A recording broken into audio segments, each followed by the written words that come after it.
Welcome to the Corporate Sustainability Education channel powered by Southern Sustainability Partnership. This episode looks at the effects corporate sustainability has on the way businesses view their supply chain. And we ask, how safe is your position in the supply chain? And the reason we put this series together was to ensure that organisations of all size and type are aware that this level of transparency is vital to their future. And this not only extends to suppliers, to be honest, your workforce are also increasingly choosing to work for more ethical businesses. And the brightest and most motivated staff out there today are looking at sustainable businesses and finding that really as important today as salary. So that is something that every business needs to keep in mind. We're joined today by entrepreneur, founder and managing director of one of the South's leading chains of children's nurseries, Cheryl Hadland of Top Stay Nurseries and Aspire Training, headquartered in Southbourne, Dorset in the UK. Now, Cheryl started her own sustainability journey several years ago, in part to meet legislation, yes, due to the size of the business, but also, more importantly, to meet her own personal ethical standards. This resulted in Cheryl scrutinising her own supply chain, and it's important for every business to be aware that in this process there have been winners and there have been losers as a result. Welcome, Cheryl, and thank you for joining us. Thank you very much. Thanks for having me. Cheryl, I'd like to start by asking you, did your personal environmental aspirations manifest in your business as part of a plan? Or was there a particular trigger that started things off from being a personal thing to bringing it into your business? Yeah, it's a very interesting question because I think sustainability needs to come from the heart. And for me, that's where it started. I was running a nursery out in Wimborne, and I had children, and I now have grandchildren. But back then, it was also quite practical. So there were two aspects to it. The first one is I'm a scuba diver, and I love being underwater. I love seeing the natural world. I love seeing fish and turtles and all those kinds of things. And as I gradually saw plastic pollution overtaking us underwater and reducing the number of fish we could see, and all those issues, that meant a lot to me, because I thought, gosh, the things I'm seeing, my children aren't going to be able to see, my grandchildren aren't going to be able to see. So it started off personally, and then with the Wimborne nursery, we had a oil boiler there, and I was looking at what to do when it broke down, as to how to replace that. And I priced up electric heating. I couldn't have gas because there was no gas main there. And realized that actually it would make a lot of financial sense to put solar power on and to have electric heating. And I ran that past my FD at the time, finance director at the time, and he said, well, no, because if you're looking at the next 5 years, it's not going to pay off in 5 years, so it's not a good financial decision. And I thought, well, actually, let's look longer term. And I think part of being a sustainable business is not looking at 3 years or 5 year plans, and maybe not even 10-year plans. You're looking into 30 years or 40 years or 50 years, or the next generations, what's going to be the most sustainable way to continue to do your business. So we worked out, anyway, these solar panels would pay back in probably about 12 years, is what we worked out at the time. And I thought that was good enough for me, so we went for it. And in fact, it paid itself back in 8 years. So it was a good call, maybe more by luck than good judgment, and the heartfelt decision as well, that I wanted to not be using fossil fuels. So this was quite a long time ago now. And then gradually I learned more, and I went on a scuba diving trip with a guy called David Jones from Just One Ocean charity.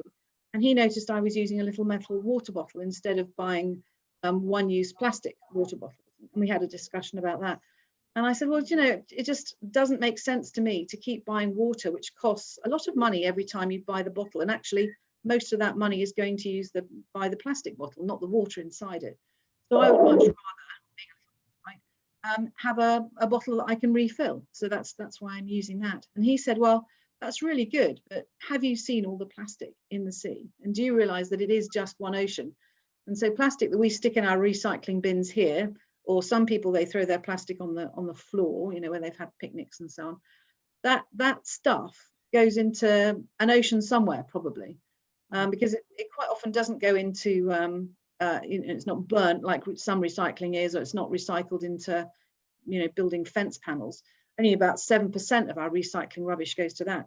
The rest of it goes into some landfill somewhere, or even worse, gets put in a container, shipped off to, it used to be China, then it's Malaysia, but basically other countries where they potentially might dump it in fields, from where it gets blown back into the sea. And it's all, you know, we have to take responsibility for our rubbish. And people in the UK and people in the USA, we generate more plastic one-use rubbish than anyone else does on the planet. And we think it's gone when we just throw it in the bin. It's not gone when it goes in the bin. And so I looked around my business and thought, well, what one-use plastic are we actually using? And I was horrified. And I just really hadn't realized. So from nappies, which form, I'm told, up to 9% of the waste in all of our bins. So whether you've got small children in nappies or not, perhaps your colleagues or your staff or your friends have children and they're putting their plastic one-use nappies into the bins. 9% of our rubbish is plastic nappies, and that's costing every single one of us a lot in terms of trying to incinerate it or get rid of it, or actually it just gets dumped in landfill a lot of times. So nappies are probably the worst thing that we do. And I was blissfully unaware at the time. We were just chucking ours in general waste. We weren't even putting them in yellow bins to be incinerated because we don't have to. There's no legislation that says people having nappies have to put them in yellow bins, and we have to pay for yellow bins. So we did change to yellow bins. So at least they're now incinerated, and then none of them go to landfill. But then there's the plastic wipe issue. So plastic wet wipes. Also awful things, but we can now either make our own or buy wipes that are not one use, you know, are not plastic. You can't really flush them, although there are some companies coming through with flushable ones, but these are one of the main culprits of making the big fat bombs that are blocking up sewage and rivers and all kinds of things. So plastic wipes are another one that had to go. But then there are a whole load of other things like laminating posters. Do we really need to laminate everything that we stick on our notice boards? Do we need to cover our food in cling film? Do we need to use plastic wallets to put bits of paper in, you know, in our files? Can we not just use a hole punch? And so the list went on, and there were just so many things that I found just by wandering around my business, down to people having lunches. You know, they might be in a rush in the morning and they pop into a shop and pick up a special package lunch where they got a bottle of Coke, you know, a sandwich in a plastic wrapper, and even fruit wrapped in a plastic wrapper. And then they bring all that rubbish into my work, where I would then have to pay to get rid of it. So I thought, this is really not on. And so I started encouraging staff by buying them little tin bottles, by buying them a spork, which is a knife, fork and spoon made out of recycled metal, and saying, you know, will you please not bring in your lunches? I'll help, you know, that we've got a kitchen at work, and we'd encourage you to, you know, bring food in that you can make into your lunch, which will be an awful lot cheaper for you and an awful lot better for the planet. And you might think, well, it doesn't actually make a lot of difference to our waste because we pay for our waste collection by the bin load. And quite often they don't weigh what's in the bin. So we started having a look at bins and saying, well, you know, are our bins actually full when they're collected by the waste companies? And we found that a lot of them weren't. So instead of having one bin of general waste collected every week, we went to one every other week. So instantly we've cut our waste collection bill in half. So that was a real, you know, eye-opener. And then we looked at our recycling waste and our food waste and had a real look at that to see if we could cut our bill, basically. Because once you've cut your bill, you can potentially use that money for other things. You know, you can use it to buy the sporks and the bottles and the things to help your colleagues be more sustainable. Yeah. And that's been quite a pattern. You know, we've looked at what are the biggest bills that we have, and are any of them things that we can make changes in that would make more sustainable practice. The obvious one, of course, is your electricity bills. You know, how much are you using to power your office? And it's a total no-brainer to change your LED lights over to LED lights from whatever lights you had before. That will cut your electricity bill by 70%. And it pays itself back in 1 year. So there were lots of things that we could look at. And I started with the biggest bills. So it was electricity bills, mileage bills, how much are you paying your staff to drive their diesel or electric diesel cars or petrol cars between your sites or deliver lunch or whatever. And we've moved over to an entirely electric fleet now, which has saved us loads of money. It's so much cheaper to run an electric car. You're talking £80 a year to service it. And my Audi diesel, which I love dearly, was costing me £500 or £600 a year to service. So, and never mind the fact it was costing me 60 quid a week to fill it up, whereas it cost me about £4 a week to run my electric car. So, so things that you think of initially, oh, that's a lot of money, to buy an electric car. Actually, you're going to save a lot of money.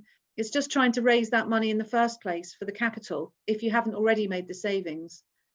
But there are ways around that. You can actually borrow money at the moment really cheaply from people like Lombard. Just a couple of percent above base, which, as we know, is really, really low at the moment. And that actually will make your return on your investment much, much quicker. So if I were you, do what I'd done and just look at your biggest bills and see what you can cut, because you can. And then at the same time, you're doing great things for the planet, for your colleagues, and in my case, for children, because it's their planet that we're borrowing, their resources. If we use fossil fuels up now, they will not be able to use it. And same with any of the other minerals and so on that we're using now. That's just not sustainable. I am looking at things like, there are people that sell plastic that isn't actually made from oil, from fossil fuels. It's made from other things. So I was speaking to somebody the other day that's starting to make nappies out of still one-use plastic, but they said they're using potato plastic. And I thought, well, that's a little bit better than fossil fuels, because at least we can grow potatoes. But actually, people are starving. So I would far rather people make plastic out of waste products than out of something that people can eat. And I know in this country, we buy about 1.5 times what we need in terms of food from around the world than what we actually need to eat. And then we promptly waste it. Even 5 years ago, we had children in the nurseries. We would provide activities as an alternative to sand. We would say, right, let's play with pasta, or let's play with rice. And we would literally treat it like it was sand. Except that once the children had finished playing with it, we then throw it in the bin. And I learnt from actually a trip to Australia, where the Australians are not allowed to use food to play with in nurseries in that way. It's considered, unethical, because people are starving around the world. So, what are we doing, ordering bags of rice to then waste with play, when we could play with other things just as effectively? And I thought, you know what, they're absolutely right. We should not be playing with food that when people are starving, whether in this country or in another country. And that came as a shock to me, because when I was a child and I didn't want my dinner, my mum would say, you must eat that up because there are children starving around the world. And it really meant nothing to me as a child. You don't kind of relate to that. So why do I have to eat my green peas? Because, if I don't eat them, then another child doesn't get to eat them. They get in the bin. And even as a 4-year-old, you kind of work that one out. But actually, we can do things, as adults, we can realize we can do things to not waste food, to not overorder. And I think faced with Brexit happening, at the end of next month, after which we're not quite sure what's going to happen to our food supplies, but we're being told it's highly likely that food will cost more if it has to come from abroad. And things like salad, it's standard practice for us to provide crudités, little bits of carrot and cucumber and things like that as the first course for children in our day nurseries. It's considered a very healthy thing to start your meal with fresh raw vegetables. It's really good for the children's digestion systems. They don't get that sugar rush, which leads quite often to bad behavior later on in the day, which we want to avoid. They get hyperactive and things. So so we want to give them those fresh raw vegetables. And of course, we don't really grow much cucumber in this country in the middle of winter. So we're having to look at our menus and what we're going to provide, what are the alternatives going forward. But actually, it's a really sustainable choice, to not be importing food out of season from the rest of the world, where we're going to get clobbered for tax potentially if tariffs and so on come in. And let's look more locally. So we're looking now to local farms, local producers. What can we offer that is seasonal at that time of year to the children? Because we feed all our children. I've got 4,000 children attending day nurseries, and we feed them every day. So we get through a lot of food. So we can really make a difference. And I guess so can all businesses. We need to look at what we can buy that is local. And I found a wonderful new product the other day. I happened to go on a education forum meeting, networking like this, but talking to local suppliers. And I came across a supplier who was making a product in Gillingham, in North Dorset. And I happen to have a nursery in Gillingham. And we're looking at how we can cope with COVID-19. And one of the things that we do is that we fog the room after the children have left, so that everything this fogging material touches kills the coronavirus. And we had been using a chemical that was killing the virus okay, just like bleach does.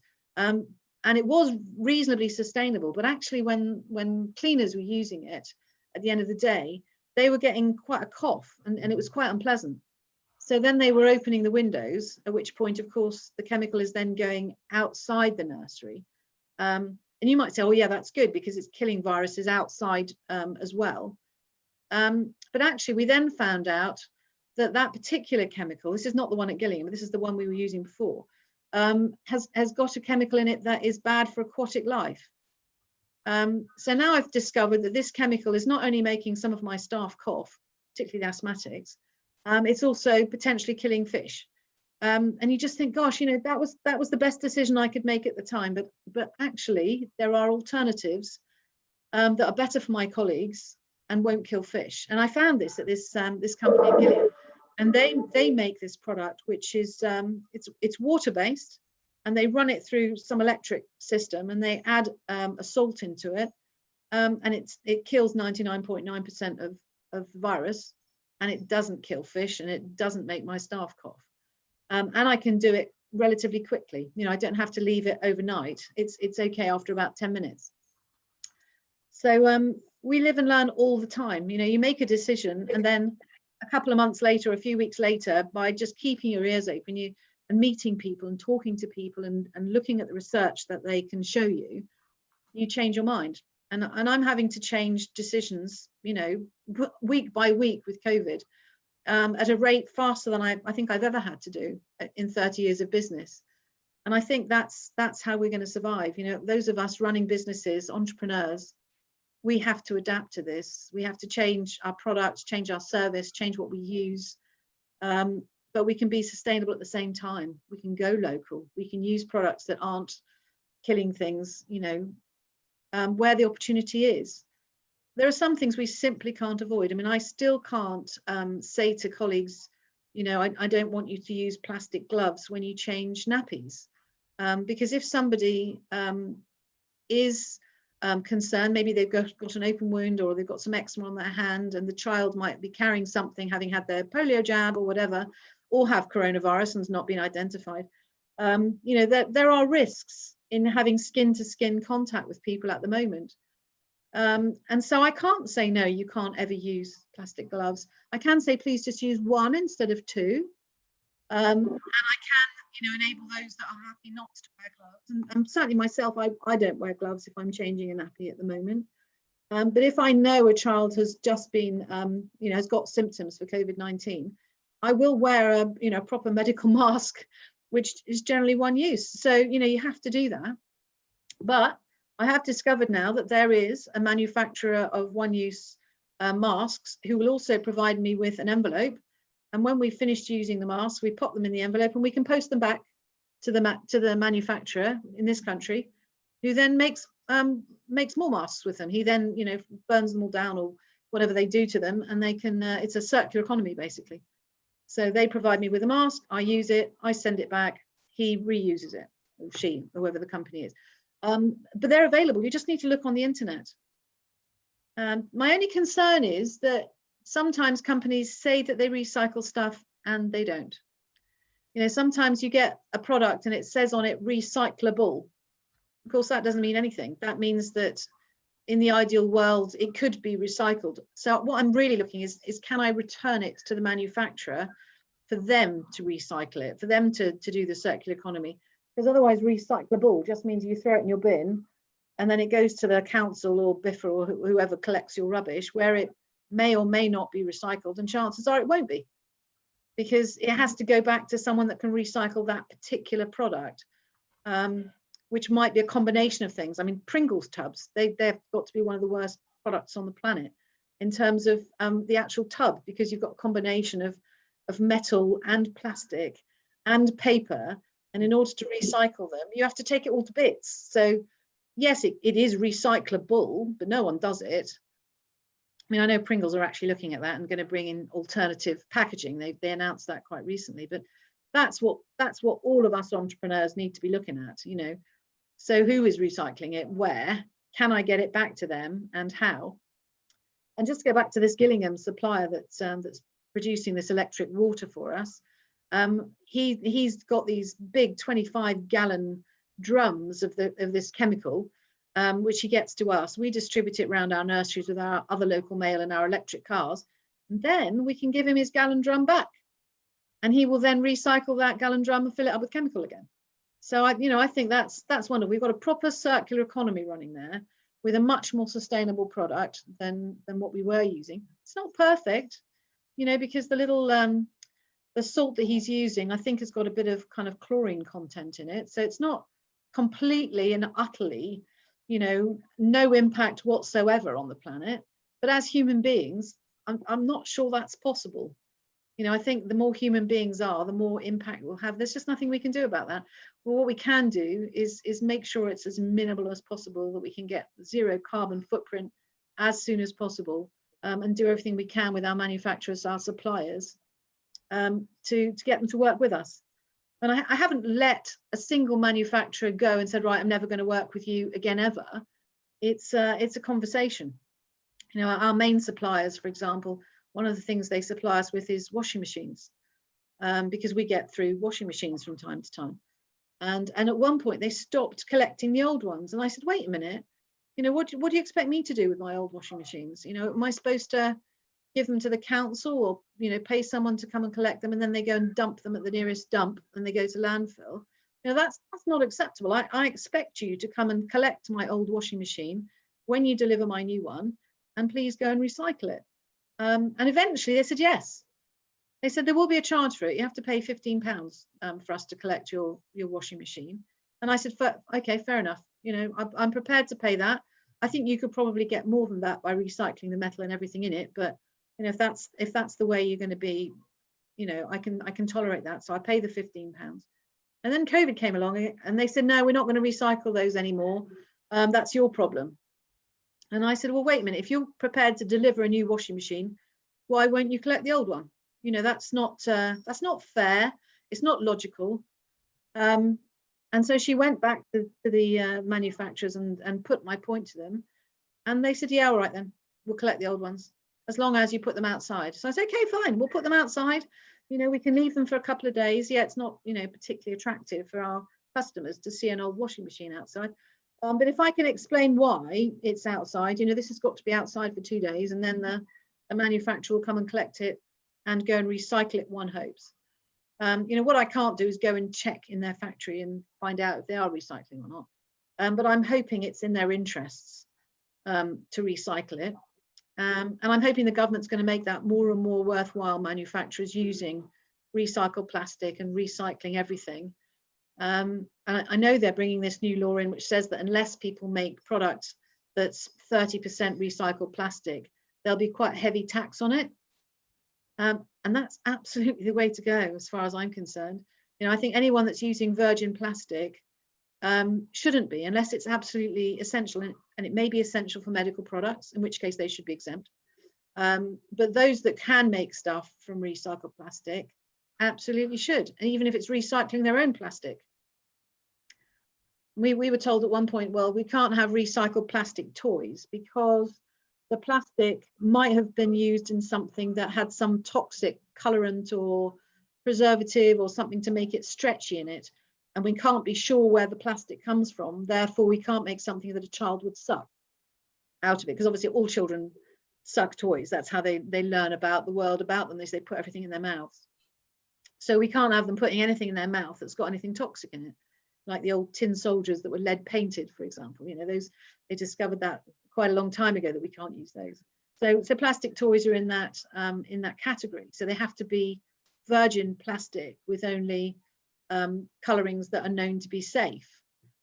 But the short answer is that most plastic has got stuff in it that is not safe. And the research is not there. I mean, they were putting unsafe plastics into baby bottles and baby teats to make those malleable. So anybody that can avoid those plastic bottles should. And I know the government made some of them illegal, but not all. And if anyone's watched a Plastic Ocean film, they'll see that people are still making plastic things for children, saying they're safe, and they're not. So that, you know, what are our options? Well, obviously those mothers that can breastfeed, that's absolutely the best way to go. But if you can't breastfeed for whatever reason, and there are lots of women who are not able to, they need safe options. You know, how can we feed babies with baby bottles that are safe? And that, you know, we still need to keep that pressure on the manufacturers to make things safely and prove that they're safe, but at a cost that's affordable as well. So I think science is in the lead here. We need our scientists to work with entrepreneurs to make safe products that are recyclable, that can be part of the circular economy. So that when we finish using a baby bottle, and we do use baby bottles in day nurseries, obviously, because mums can't always come in to breastfeed during the day because they're at work. So we need to feed our babies with bottles. Well, what happens when we finish with those baby bottles and they're cracked, or they're broken, or they've gone off color because they've been sterilized so many times? They don't last forever. What are we meant to do with them? Well, we have to throw them in the rubbish. And, who knows what happens to that. Whereas actually, we'd much rather send those baby bottles back to the manufacturers and say, here you go. These are the bottles you made. Now you do what you need to do with them, so you can either make more bottles, or you can partner up with another manufacturer and make something, out of that waste plastic. Because what we do know is that plastic, once you've used it once and you try and recycle it, it doesn't recycle as well as metal does. If you melt down zinc or copper or whatever, you can reuse it, and it's just as good as it was the first time round. That's not the case with plastic. Plastic gradually deteriorates more and more until all we can make with it is kind of black stuff. And eventually that can only be burnt. So we know that. And it's just up to the scientists to work out, what are the best ways of keeping plastic as long as possible, and then what to do with the product when it gets to its end of life. And my understanding is the end of life is usually incineration, and then they use the bits at the bottom of the incinerator to make things like road surfacing. And you think, oh, that's a good idea. We at least we're reusing it. Yeah, but actually it ends up on the road, and on the road, as we know, roads wear down, and you end up with all this plastic stuff that's come off the road into the gutters, down the side of the road. Then it rains, and then the plastic goes down the drains and into the rivers and into the sea. So actually we're just producing more and more microplastic that's going into the sea and around the entire world. So not the best idea in the world.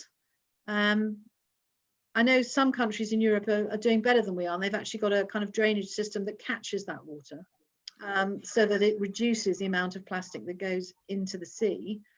I think that's Holland, but I might be wrong.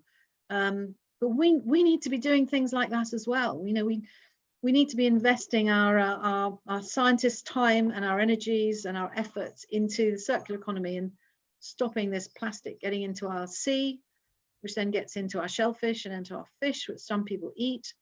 And then you've got plastic in your body, along with all the nasty bugs, viruses, bacteria that sticks onto plastic. And I understand that now most human beings have got plastic in their bodies, along with the nasties. And there is now evidence to show that it's bad for us. It's actually causing all kinds of genetic problems that's going to be really bad for the human race. So we need to think about that as adults, but in a nursery environment, we can't be frightening our children with this. I heard the other day of a child that, not in my nursery, gone into school, a 7-year-old. And in school, there was a teacher that was passionate about sustainability and looking after the environment, which is marvelous. But she ended up really frightening this child, because she was saying, if you put your crisp bags and stuff in the rubbish, it's going to go to the local tip and they're going to put it in landfill.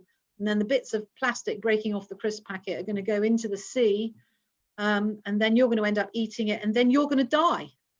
Well, this child got nightmares and started wetting the bed because they were so frightened by what the adults had said to them. Now, probably a young adult, maybe someone had gone to university straight from school and into the teaching profession and was doing it with the best intentions. So we can't do that. We can't do that to our young children. And what we are doing is damaging the world for them. But what we can't do is frighten small children and give them even more mental stress than they've already got from COVID-19. It's got to be positive. We've got to say to children, let's look after the planet. Let's look after the plants and the animals and the bees and the insects. And, this is why we're not using a spray aerosol to kill, the flies or whatever that are irritating us. We're going to use safe products to discourage bugs from being in our nurseries. No bleach, because we know that kills things. So this is a journey for us as adults to share with young people that are working with children and be really, really positive for children.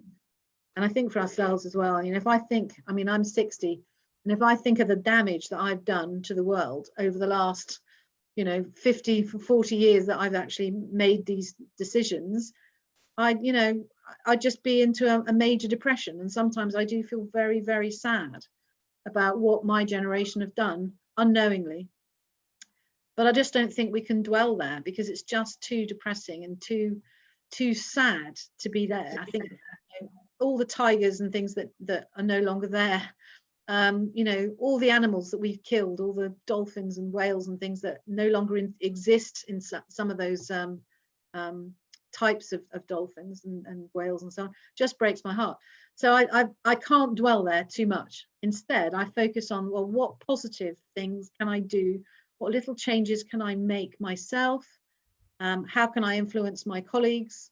How can I influence other entrepreneurs to make the right decisions? Just and one at a time, because we can't change everything that we do straight away. It's a journey. So that's kind of why I'm happy to talk here, is to say, make those good calls. Drive those electric cars or the hydrogen cars that are going to come out. Don't buy cling film at home. Don't buy toilet paper that's got plastic around it. All those kinds of things, one decision at a time, that we can make to make our world a better place for our children and our grandchildren. And actually, you can save money and make money at the same time. Yes, absolutely, Cheryl. I think you've made some incredible points there, and you've covered a lot of areas that are so important to businesses. And I think you've made the point very clear that you have really scrutinized your suppliers, you've scrutinized what you bring and use within your business. And I think it's fair to say that so many other businesses are doing the same as you. And to anybody listening, they have to be aware that whether they've been asked the question or not as to whether they have a sustainability policy within their company, it's important that they need to be looking at this and adopting one, because this is coming at you, whether you're aware of it now or not. So this is where we would close this episode. Thank you very much for listening, and a very warm thank you to you, Cheryl, of Topstay Nurseries and Aspire Training, for your insights. We've provided a link to a video that demonstrates a little bit more about what Cheryl's journey has been. And you can see some lovely images of the business itself with the children. And also we've put a link to her website, so you can look at the overall business, because obviously it's quite incredible the work that Cheryl and her team do. And we will see you in the next one. Thank you very much, Cheryl. It's a pleasure. Thank you.